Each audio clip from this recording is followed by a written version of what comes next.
juga menggunakan batu bata. Di sekitar tempat ini juga dipenuhi oleh berbagai pohon-pohon langka, sehingga tempat ini tampak sejuk karena tertutup oleh rindangnya pepohonan.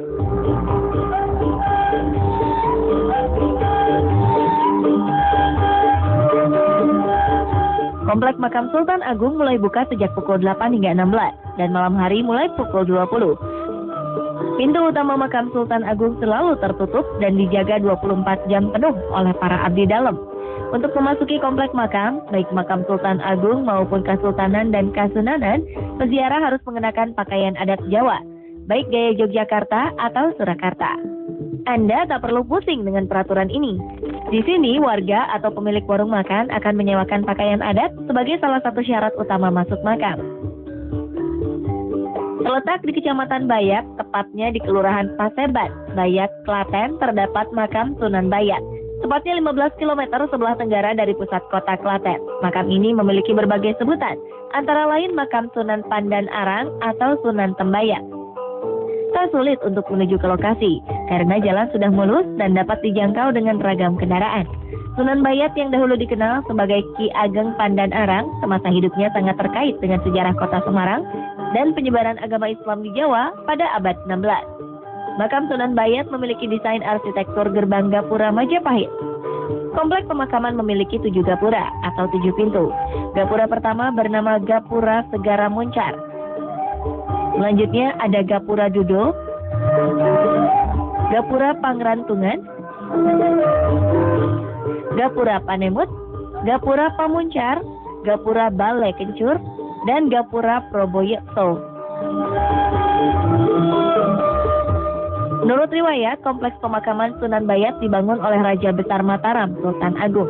Sebelum dijadikan kompleks pemakaman, makam Sunan Bayat diperkirakan sudah dibangun sejak tahun 1526 Masehi, seperti yang tertera pada Gapura Segara Muncar tahun 1448 Saka.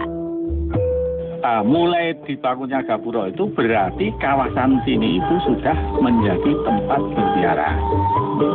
Tempat ziarah kompleks pemakaman yang pernah dianggap sebagai salah satu kompleks pemakaman termegah di era kerajaan Mataram ini memiliki bagian-bagian yang menunjukkan budaya peralihan dari Hindu ke Islam. Hal ini dapat dilihat dari keberadaan gapura-gapura Hindu di dalam kompleks pemakaman. Yang membuat gapura ini berbeda adalah tidak adanya ornamen binatang seperti yang biasa ada dalam gapura Hindu. Faktanya, makam ini memiliki keunikan tersendiri lantaran terletak di perbukitan Gunung Jabalkan. Sebelum mencapai makam, Anda harus menaiki 250 anak tangga. Konon jumlah anak tangga di komplek makam ini tak pernah sama jumlahnya. Di kanan dan kiri anak tangga terdapat penjual yang menjajakan berbagai dagangan tradisional seperti batik dan kerajinan lainnya. Namun jika Anda tak ingin bersusah payah menaiki anak tangga, Anda dapat memakai jasa ojek motor yang akan mengantarkan Anda ke atas. Begitu sampai di pelataran, Anda pun diperkenankan untuk masuk di halaman makam tanpa menggunakan alas kaki.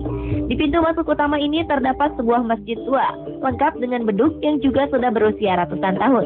Tidak jauh dari masjid terdapat sebuah pendopo yang dihuni oleh juru kunci. Di tempat ini biasanya pengunjung meminta izin kepada juru kunci untuk masuk dan mengutarakan niatannya datang ke tempat ini.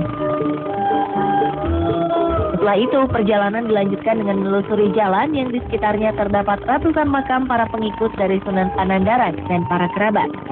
Perjalanan menelusuri makam akan tertuju pada cungkup makam Sunan Panandaran. Kondisi seluruh bangunan masih terjaga.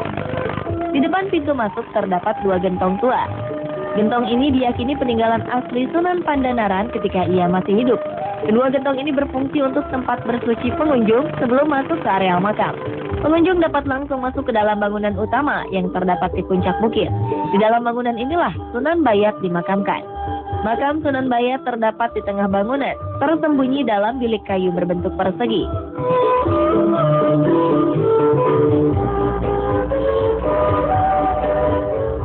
Di sisi makam Sunan Bayat terdapat 2 makam istri Sunan Bayat, yaitu Nyi Ageng Kaliwungu dan Nyi Ageng Rakitan.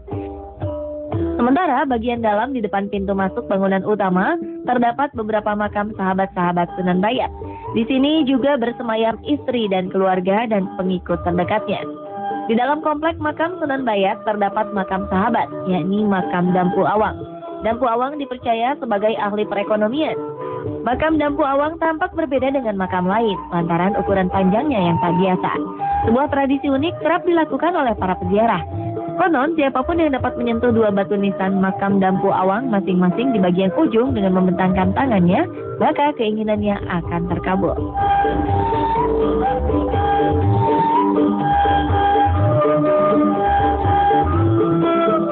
Terima kasih telah menyaksikan On The Spot malam ini.